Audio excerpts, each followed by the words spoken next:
Olá Rita, ou irmã Rita, não sei como é que deverei dizer.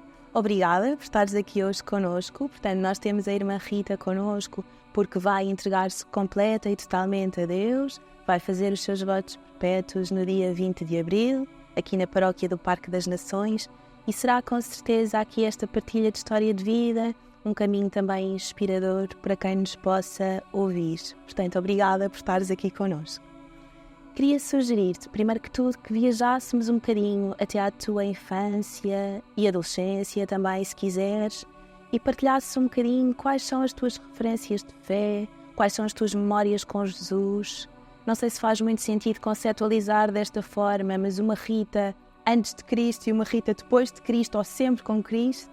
Não sei, diz-me tu. Obrigada, Margarida, obrigada também por estar aqui.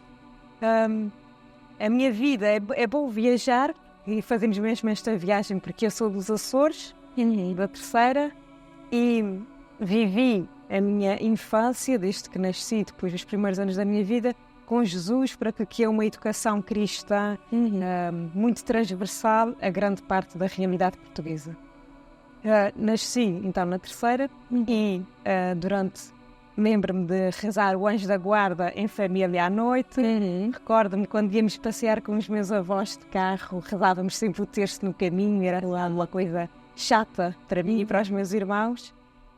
E também andei num colégio das Irmãs Franciscanas Hospitaleiras da Imaculada Conceição. E, portanto, toda a minha educação do primeiro ao sexto ano esteve sempre muito ligada com a vida cristã, por ser um colégio de irmãs, e ao mesmo tempo na minha família com estes marcos. Mas a minha família não é uma família, é tradicionalmente cristã, mas não é muito, muito cristã. Ok.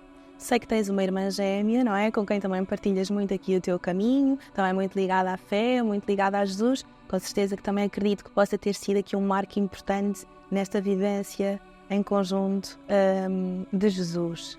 Também ouvi dizer que fizeste, portanto, passaste uma Páscoa em TZ, que também foi uma experiência aos 16 anos, assim de certa forma também marcante para ti.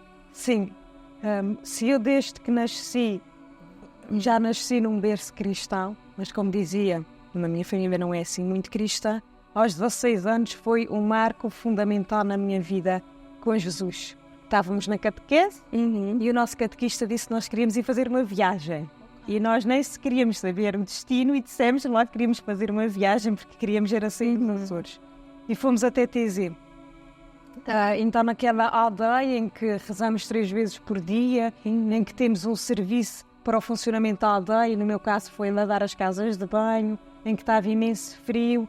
E portanto os primeiros dias foi de uma grande negação e de um grande constrangimento de estar ali em TZ. A semana fui avançando e fui fazendo uma experiência de oração muito profunda com Deus. O Papa Bento XVI, na sua primeira encíclica, Deus é Amor, logo no primeiro número diz que a fé cristã não nasce de uma posição ética, não nasce de uma grande ideia que a pessoa teve, mas de um encontro com Jesus que dá um novo sentido, um novo rumo à vida. E foi isso mesmo que eu experimentei em TZ, em que já conhecia quem era Jesus, quem era Deus, em que toda a minha educação tinha sido cristã, mas eu aí fiz a experiência profunda de um encontro com um amigo próximo que está ao meu lado, de que eu posso conversar, de que eu posso rezar, não apenas nas vésperas dos testes ou quando a vida me corre mal, mas de facto alguém que caminha ao meu lado. E este é um marco fundamental em todo depois o meu percurso. Caminhada da fé. Boa. Uma experiência vivida com Jesus em que Ele está a vida toda, ali em todo o momento, de uma forma mais forte e profunda. Sim. Muito bem. Ouvi dizer também que a certa altura, portanto, nos Açores, um pedacinho de terra rodeado de mar, com a linha do horizonte em vista. Com certeza que tinhas também muitos sonhos na tua adolescência de poder navegar outros mares. Como é que foi sair da Terceira para Lisboa? Eu saí aos 18 anos. E vim para Lisboa e fiquei deslumbrada com viver na capital, com tudo aquilo que Lisboa me proporcionou de festas, de conhecer outros locais, de conhecer novos amigos. E, portanto, eu fiquei de todo deslumbrada com Lisboa e a fé ficou arrumada, guardada numa gaveta em que eu afastei-me literalmente da fé. Mas era tanto esta sede de busca, de mais, de procura, que eu fui descobrindo aos 18 anos quando vim para Lisboa, mas que ao mesmo tempo criava em mim um vazio e eu não estava saciada com tanta descoberta que estava a fazer de uma vida muito mundana.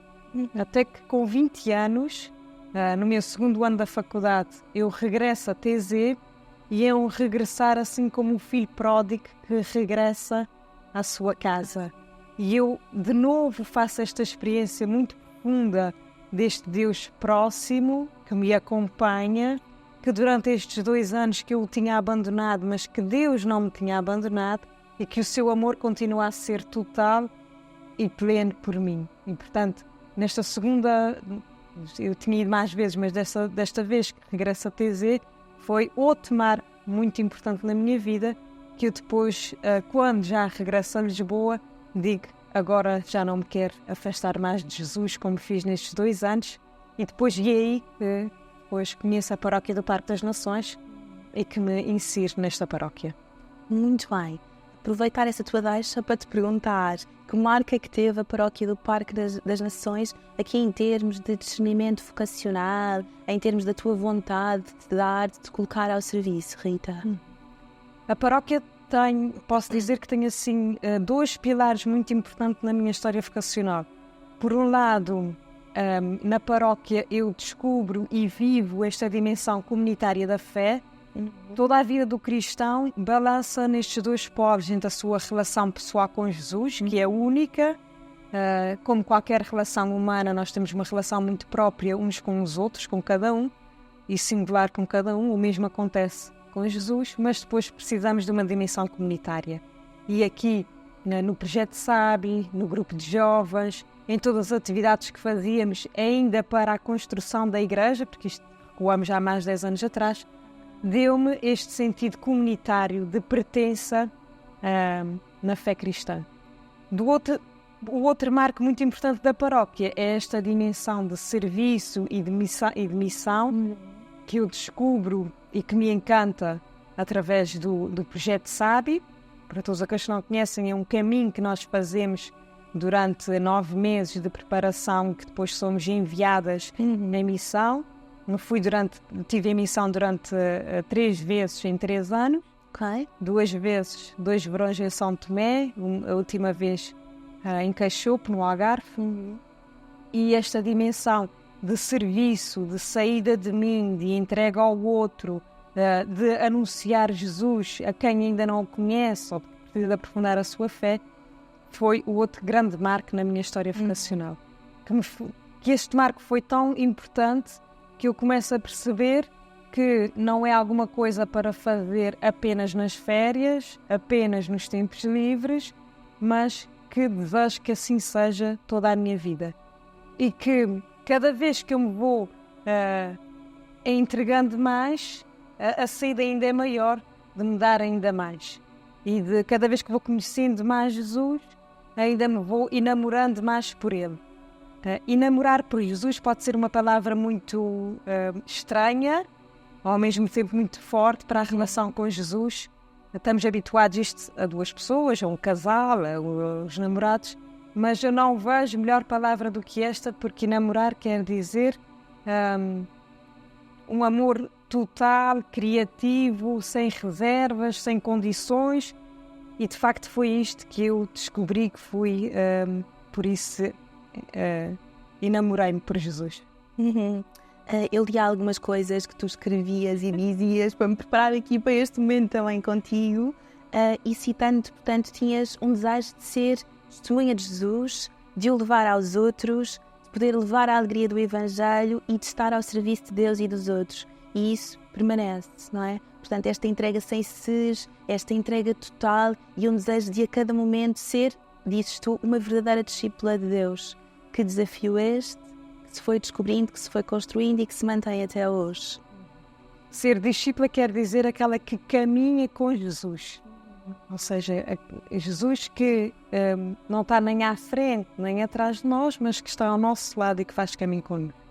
E, portanto, este desejo de caminhar totalmente com Jesus, que me leva ao ponto de entrar na congregação, ou seja, que não é só momentos que eu quero da minha vida, mas é uma vida totalmente entregue ao Senhor, e que isto depois se concretiza, independentemente daquilo que é a missão, porque já estou na sua companhia, com Jesus. Muito bem, fazendo aqui a ponte, este segue-me, ou seja, em resposta a este segue-me de Jesus, tu entraste na congregação das servas de Nossa Senhora de Fátima. E tenho a curiosidade de saber, Rita, porque é esta congregação e não outra? Ou seja, que carisma é que te fez identificar e te fez permanecer? Quando me fazem esta pergunta, costumo dizer que foi amor à primeira vista. Mas aqui só explicar, antes de irmos às servas, o carisma. O carisma é alguma coisa, é um dom oferecido pelo Espírito Santo que dá à sua igreja.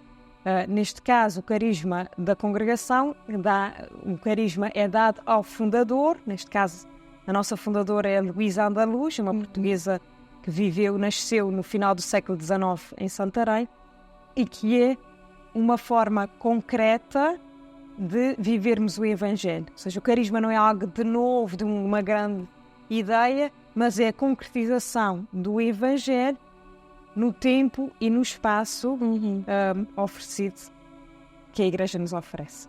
O carisma das servas de Nossa Senhora de Fátima, ou seja, porquê esta congregação e não outra?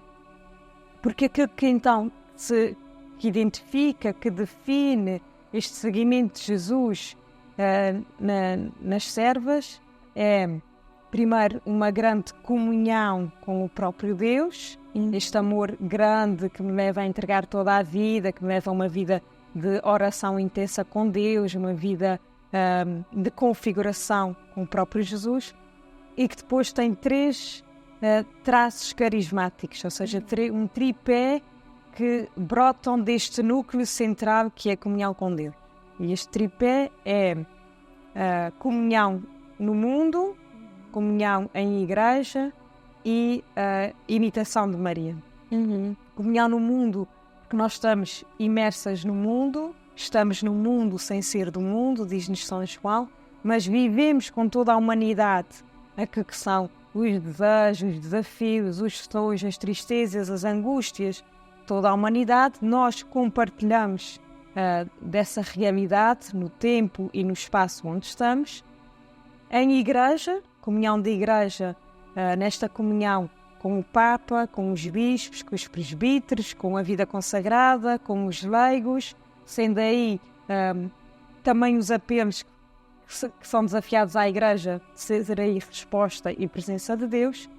E depois temos Maria, como aquela que disse: "Eis a serva do Senhor", e nós somos servas de Nossa Senhora de Fátima, que Maria, ao dizer sim a Deus, que queria ser mãe de Jesus, este sim prolonga-se em toda a sua vida, ao ponto de Jesus na cruz tem a seus pés Maria, e que Maria recebe o discípulo amado como seu filho, e portanto todas nós somos filhas de Maria e temos a sua proteção, e portanto imitamos-la também neste sim. O sim dado de Maria na Anunciação prolonga-se no resto da vida, o nosso sim dado a Jesus prolonga-se no resto da nossa vida, e agora de uma forma concreta nos votos perpétuos.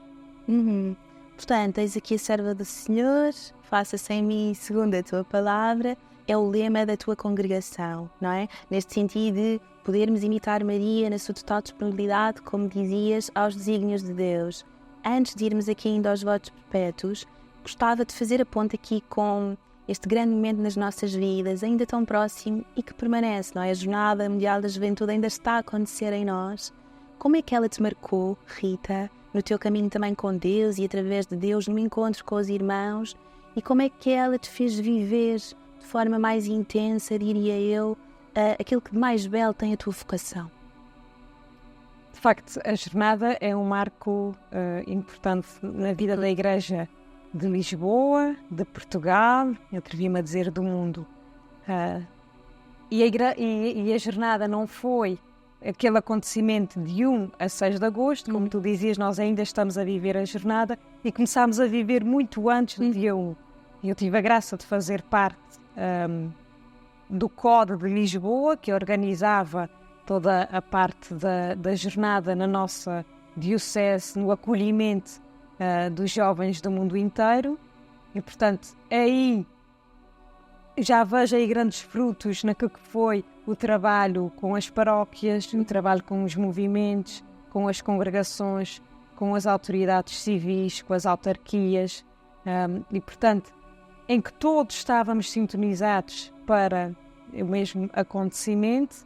Depois destaque a semana da jornada como este Pentecostes, como alguma coisa de estávamos envolvidos no cenáculo, como o Dom Rui também nos tem apontado, e como algo que ver uma igreja jovem, uma igreja unida, uma igreja que sai e que se expande para que é a humanidade. E aí destaque o Papa Francisco nos disse, logo no primeiro encontro na festa do acolhimento, em que diz que, disse aos jovens, das primeiras palavras, Deus ama-vos, Deus ama-te e Deus chama-te. E Deus ama porque chama e Deus chama porque ama. E é importante que este chamamento e este amor do Senhor não foi nessa semana, mas de facto continua. E agora o que estamos a viver é acolher todos estes filhos que a jornada nos deu, que nós alguns já conseguimos vislumbrar, nomeadamente tem toda esta envolvência que depois as paróquias conseguiram manter.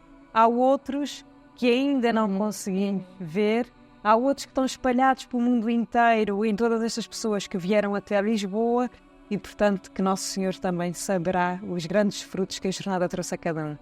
Muito bem.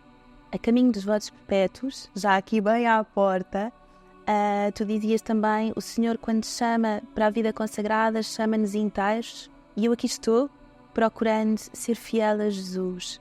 Perguntava-te, Rita, como é que é este itinerário da tua caminhada? Portanto, que itinerário é este rumo aos votos perpétuos e à entrega total a Deus?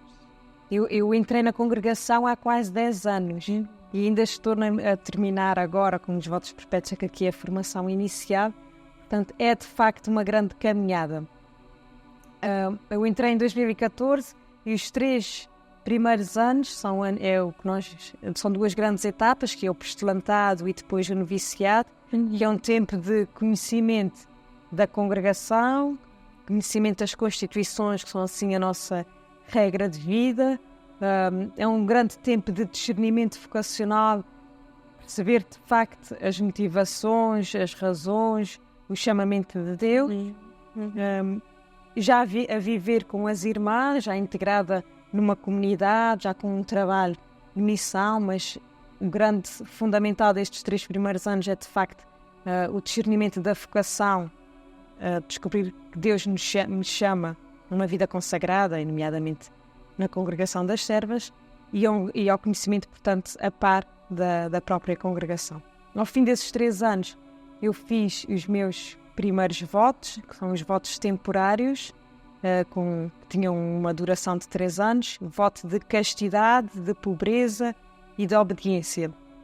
Aqui é importante nós olharmos para estes votos não como um olhar negativo e de renúncia, o voto de castidade como não posso casar, o voto de pobreza que não posso ter nada, possuir nada, e o voto de obediência em que não posso ter opinião.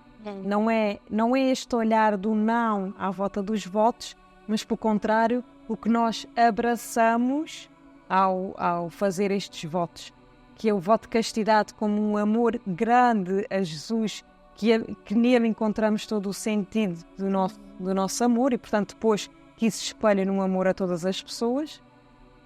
O voto de pobreza, em que de facto encontramos a nossa riqueza não em alguma coisa material e temporal, mas em algo que é absoluto, que é o próprio Deus, e portanto a nossa riqueza é Deus, e a nossa obediência, imitando aquilo que é a vida de Jesus. Jesus foi aquele que foi o obediente ao Pai em toda a sua vida e nós obedecemos àquilo que é a vontade de Deus pela mediação das nossas superioras.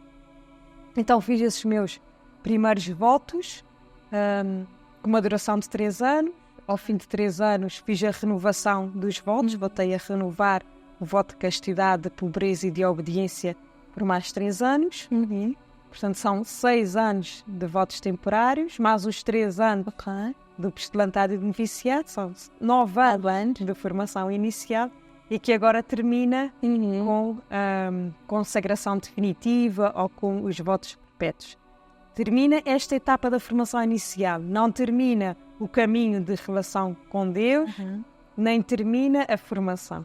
Mas os votos perpétuos em si, que vai ser celebrado agora aqui na Paróquia do Par das Nações no dia 20, é o firmar daquilo que é um amor grande a Deus. Aquele que me amou desde sempre e que me ama para sempre, agora recebe a minha resposta também de um amor para sempre. É mais ou menos como aquela música que agora está aí, que é, agora se calhar no tempo dissemos que era amor para a vida toda. Sim, sim. É assim que espero. No dia 20, aí dissemos que era amor para a vida toda, que é eternamente, que é plenamente, que é para sempre. Podem ser palavras muito com grande peso para os dias de hoje, mas de facto um amor que é real é selado para todo o sempre. E é um amor em que nós encontramos cada vez, neste caso tu, encontras cada vez mais Deus e menos Rita, dizias tu também aqui há algures, e a exemplo de Maria e da sua fidelidade dizes que a questão é sempre a mesma, fazer a vontade dele sempre, sempre, sempre. E também neste sentido eu perguntava-te, que mensagem é que tu gostarias de deixar também para os jovens que poderão estar a sentir aqui algumas inquietações em termos vocacionais? Deixo uma frase que gosto muito, que é: caminha na minha presença e ser perfeito, disse o Senhor a Abraão. E nesta frase está aqui o conteúdo de uma grande caminhada vocacional. Primeiro, caminha. A questão vocacional é sempre quando nós nos pomos em busca, em procura, em que saímos de nós e vemos que isto foi o que aconteceu aos discípulos. Os primeiros discípulos deixaram as redes e seguiram Jesus. Zaqueu, desce da árvore, porque eu hoje quero ficar na tua casa. Mateus saiu, era cobrador de impostos e deixou o seu trabalho para seguir Jesus. Portanto, esta saída, este deixar para pôr-nos a caminho com Jesus. Caminha na minha presença, nós não somos órfãos, não caminhamos sozinhos, mas o Senhor caminha a nosso lado, esta é a nossa certeza na fé. E ser perfeito não é alguma coisa de ser ideal, mas é alguma coisa que ser perfeito na Bíblia, o próprio Jesus, nas últimas palavras que diz na cruz, é tudo está consumado. O mesmo é dizer tudo está completo, ou então tudo está perfeito. Portanto, ser perfeito é ser consumado, é ser completo em Deus, é ser envolto em Deus. E quando nós caminhamos na presença de Deus, somos envolvidos em Deus e, portanto, estamos perfeitos, estamos completos. Portanto, é esta mensagem que eu digo aos jovens, é: não tenham medo de se pôr a caminho na presença de Deus e vão ser perfeitos. Muito bem, Rita, agradecer-te aqui por este momento. Obrigada. E deixar aqui, como dizia Luísa Andaluz, não é? A fundadora da tua congregação, passar fazendo o bem, não é? Tornar felizes os que nos rodeiam, ajuda-me, tu saberás com certeza passar melhor do bem, a imitação do Mestre Divino, tornar felizes os que nos rodeiam, que doce programa de vida. Que seja sempre assim, Rita, contigo e com todos, também todos nós inspirados por ti. Obrigada.